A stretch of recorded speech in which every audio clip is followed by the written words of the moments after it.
At the height of his power, Alexander of Macedon stood as the living image of conquest itself. The young king who had brought mighty Persia to its knees now basked in the glow of divine triumph. Babylon, the jewel of the East, lay at his feet, and the world seemed to bend around his ambition.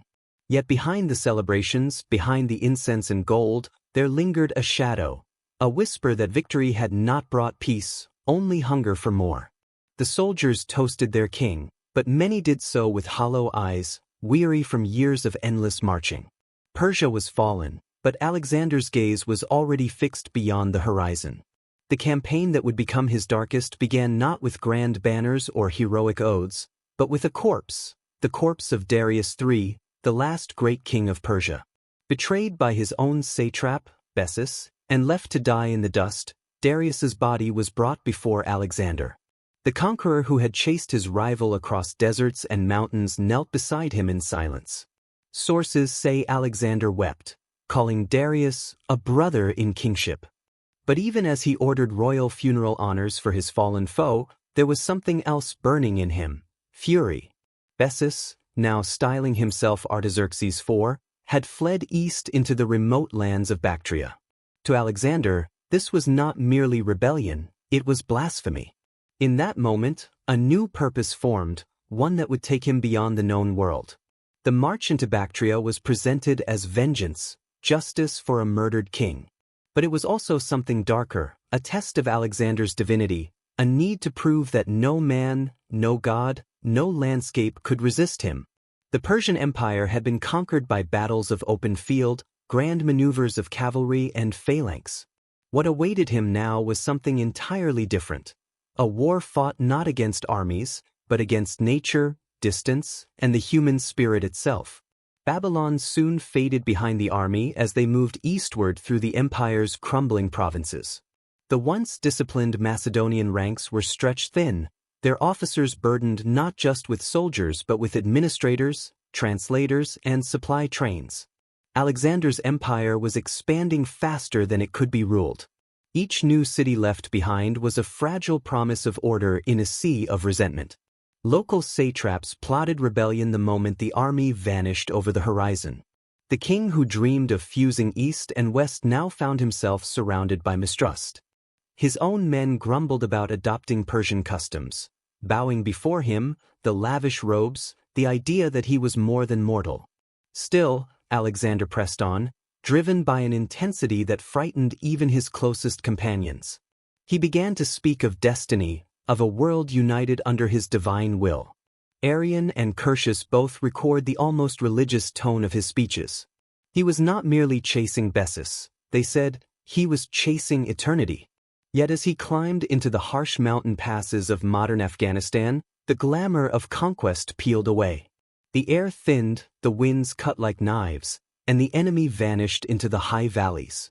There were no pitched battles, no banners to seize, only whispers of resistance and trails gone cold. Each night, the men huddled around fires that barely burned, surrounded by an alien wilderness. Many wondered if their king had lost his reason. What was there to prove in these frozen wastes? Supplies ran short. Pack animals died. The legendary phalanx, invincible on the plains of Gaugamela, stumbled helplessly on rocky paths where even horses faltered. The men began to mutter that the gods themselves opposed the march. But Alexander saw these hardships as proof of his chosen nature. To turn back would mean admitting he was human. To continue meant stepping into the unknown. The pursuit of Bessus grew symbolic, a phantom war. Each new report placed him further away, deeper into the steppes. When at last Alexander's scouts captured Bessus, betrayed by his own followers, the king had him mutilated and executed in public. It was meant as justice, but there was no satisfaction in it. The rebellion did not end. Instead, new enemies rose from the ashes. In the eastern provinces, warriors of Sogdia and Bactria refused to submit, vanishing into the hills after each skirmish. Alexander had avenged Darius, but he had awakened a far greater resistance. As winter closed in, the campaign became less about vengeance and more about survival. The army had reached the edge of the world as they knew it, facing mountains that pierced the clouds and tribes who fought like shadows. And still, Alexander would not stop. His officers began to fear the ambition that once inspired them. He had conquered Persia, but now it seemed he meant to conquer the world, or die trying. In the flickering light of their campfires, men whispered stories of omens and ghosts. They said Alexander had been touched by the gods, but they disagreed on whether that touch was a blessing or a curse. For every victory he claimed, something inside him seemed to die. This was no longer the radiant prince who crossed the Hellespont with laughter and dreams of glory. This was a man consumed by his own legend, chasing not an enemy but an echo. And so, as the army climbed into the icy passes that led toward Bactria, the tone of the march shifted from triumph to foreboding. The mountains ahead loomed like silent witnesses, and the horizon swallowed the last light of the known world. Alexander's men could not know it then, but they were marching into the campaign that would scar their king forever, a war without glory, where the conqueror of empires would meet his own darkness. The march into Bactria began like no campaign Alexander had ever known. The disciplined columns that once swept across Persia with unstoppable precision now stumbled through a world that defied all logic of war. The flat plains and golden fields of Mesopotamia were gone, replaced by endless horizons of stone and snow. The army found itself climbing into the spine of the world, the towering ridges and frozen passes of the Hindu Kush. What maps they possessed were useless, what roads existed were little more than goat trails. The men were not fighting an army anymore. They were fighting the land itself. Every step east was an ordeal. The winter winds screamed through the mountain valleys, turning breath to frost and fingers to stone. Horses slipped on icy ledges, supply wagons shattered against rocks. Even the veterans who had marched from Greece through Persia admitted they had never known such misery. The thin air made lungs burn. Men collapsed from exhaustion, cursing the gods, begging to turn back. Yet Alexander, riding at the front, refused to stop. His cloak whipped in the wind, his face fixed and expressionless. To his soldiers, he no longer seemed human. Some thought he was becoming one of the mountain spirits the locals whispered about, a restless soul that could not die. In this alien landscape, old military doctrines crumbled. The phalanx, Alexander's pride and power, became useless on narrow paths where formation was impossible. His cavalry, the swift and decisive hammer of his victories, could not maneuver in the jagged terrain. Supply lines stretched thin, raided constantly by unseen enemies. Packs of nomadic horsemen, swift, lightly armed, impossible to pin down, harassed the flanks and vanished into the wilderness before Macedonian steel could touch them. These were the warriors of Sogdia and Bactria, tribes who had survived for centuries by striking from nowhere and fading like mist. Arrian tells us that even Alexander, master of improvisation, was frustrated. He ordered his troops to travel light, to move faster, but still they struggled. Food grew scarce. Horses starved. The army began slaughtering their own pack animals just to stay alive. Men stripped bark from trees, chewed leather, and drank from frozen streams. It was not the kind of war they understood. There was no glory, no decisive battle, only a creeping despair that eroded discipline. And yet, for all the suffering, Alexander pressed forward with an intensity that unnerved his officers. To turn back would be to admit defeat. He told his generals that the gods were testing them, that hardship was the price of immortality. He began to adopt local dress and customs to win over the eastern peoples, further alienating his men. They whispered that he was no longer their king but a Persian monarch in foreign robes. Even so, none dared to oppose him openly. The fear of his wrath was greater than their fear of death. Eventually, they descended from the icy passes into the valleys of Bactria, a land both beautiful and treacherous. Here, the snow gave way to sweeping plains, rivers, and fortresses perched on impossible cliffs. Bactria had once been a satrapy of Persia, rich with trade and culture, but now it was a cauldron of rebellion. Bessus was dead, but his name had become a rallying cry. Resistance leaders like Spitamines emerged from among the Sogdian nobility, organizing local tribes to wage a new kind of war. They refused to meet Alexander in open battle. Instead, they struck supply trains, ambushed patrols, and melted back into the countryside. This guerrilla warfare was something entirely foreign to the Macedonians. The enemy could appear out of nowhere, attack in swarms, and disappear into the hills before pursuit could even begin. The frustration among Alexander's men grew daily. What was once a disciplined army now resembled a moving camp of ghosts, men worn thin by fear, hunger, and endless skirmishes that led nowhere. Officers wrote in their diaries that it was as if the land itself was cursed, swallowing their victories whole. For Alexander, the suffering only hardened his will. He began to see himself as chosen, his path preordained by divine command. Some historians suggest that this was the moment his character began to darken, the point where confidence turned into obsession. When scouts brought news of a fortified stronghold ahead, Alexander reportedly smiled. "Even the mountains shall bow," he said. To him, the harder the challenge, the greater the proof of his destiny. At night, fires flickered across the valley as soldiers huddled in silence, too tired to speak. They remembered the days of swift victory, the thunder of cavalry at Issus, the triumphal entry into Babylon, and wondered how their godlike commander could lead them into this frozen wasteland. Some said he was punishing them for doubting him, others whispered that he had gone mad. When one officer dared to suggest turning back to regroup, Alexander's glare silenced him. "The world ends where I decide," he replied. As the army pressed deeper into Central Asia, the campaign lost all sense of purpose. Villages were burned for harboring rebels. Locals were enslaved or executed to make examples. Each day, the line between conquest and cruelty blurred further. The once glorious ideal of a united world now lay buried beneath snow and blood. And yet, the allure of Alexander's charisma held them all. Even as hope faded, the men followed, because he was Alexander, the man who had never lost, the living promise of destiny. The same fire that inspired them also trapped them. They were bound to his ambition, bound to see this nightmare through to its end. As winter returned, the campaign's horror deepened. Supplies failed again, disease spread, and desertion became a constant fear. But Alexander's fury burned brighter.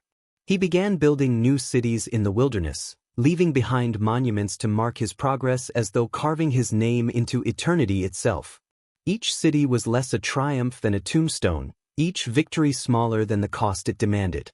By the time the army reached the edge of Sogdia, even the veterans of Issus and Gaugamela admitted they had never faced such a campaign.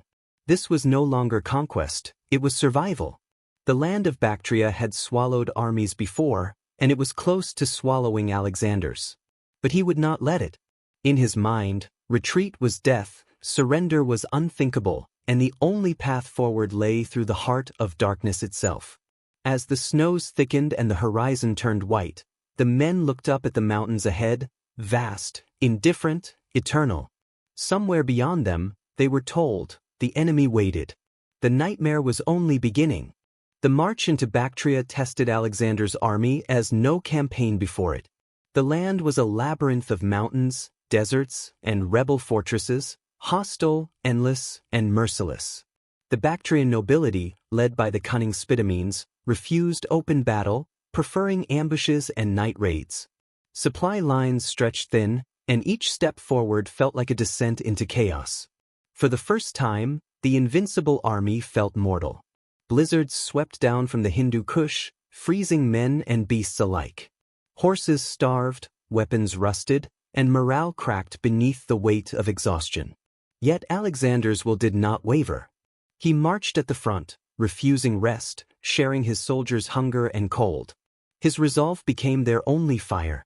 Realizing brute force would fail, Alexander turned to strategy. He divided his forces, sending swift detachments to hunt the elusive enemy. Villages that resisted were burned, strongholds stormed, and survivors relocated, harsh measures that broke rebellion but hardened hatred. The campaign became less about victory and more about endurance, a contest of wills between king and land. When Spitamine struck again, slaughtering a Macedonian garrison, Alexander's fury ignited. He unleashed relentless pursuit through deserts and rivers, his cavalry moving like thunder. But Spitamines always vanished into the steppe, aided by the terrain and by Alexander's former allies, who now doubted the cost of conquest. This was not the glorious warfare of Greece. It was survival in a world that defied reason. Each village taken brought no triumph, only silence. Each victory left Alexander colder, harder. Yet through the endless struggle, a legend was forming. A king who refused to break, who fought not just enemies, but nature itself.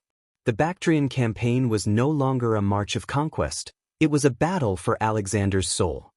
The siege of the Sogdian rock marked the height of Alexander's audacity. Perched atop a near-vertical mountain, the fortress seemed impregnable. Its defenders laughed from above, shouting that they'd surrender only when Alexander's men grew wings. That taunt sealed their fate.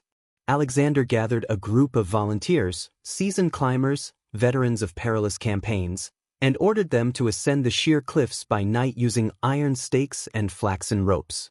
By dawn, 30 of them had reached the summit.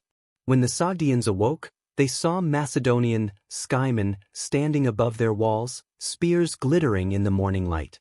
Panic spread. Believing Alexander commanded the heavens themselves, they surrendered without a fight. The impossible fortress had fallen, not by brute force, but through courage and psychological warfare. Yet victory came at a cost. In the valleys below, guerrilla resistance still burned. The rebel Spidamenes, once thought crushed, returned with fresh allies.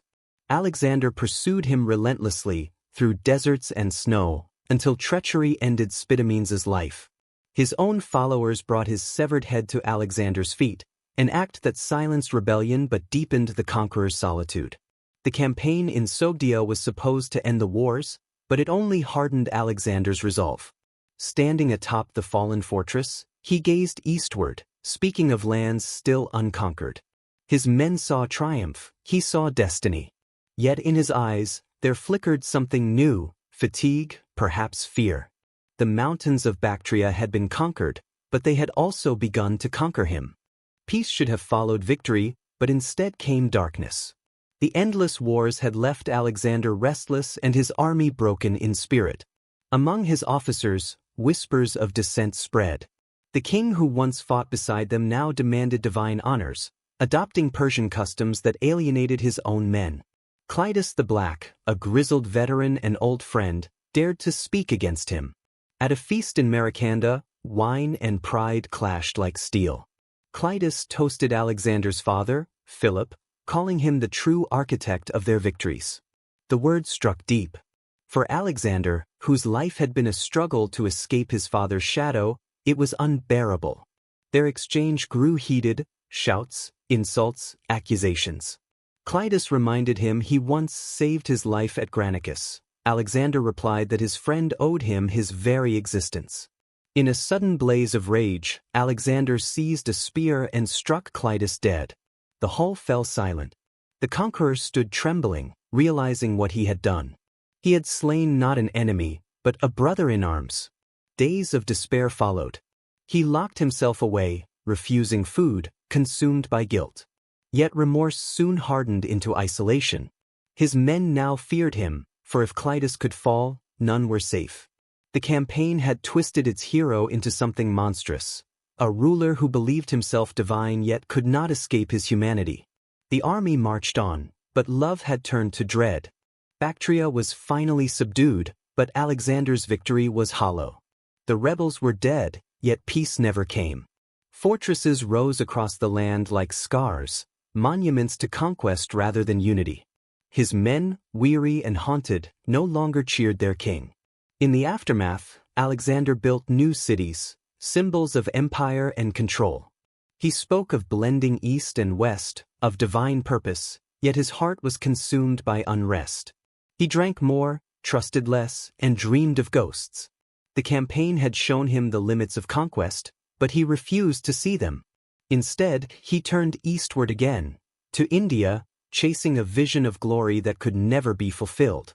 The Bactrian campaign had tested not only his army but his soul. It revealed that greatness demanded sacrifice beyond blood. It demanded one's humanity. Alexander had triumphed over mountains, deserts, and kings, but he could not master the darkness within himself. In later years, storytellers would call this campaign his most grueling, his most human. The impossible climbs, the endless marches, the murder of Clitus, all became part of a legend that blurred the line between God and man. As he stood on the edge of the mountains, gazing east into the unknown, Alexander whispered, "Nothing is beyond me." Yet history would remember that in conquering the world, he had begun to lose himself. His greatest victory had become his darkest secret, a reminder that even gods of war are bound by the limits of their own humanity.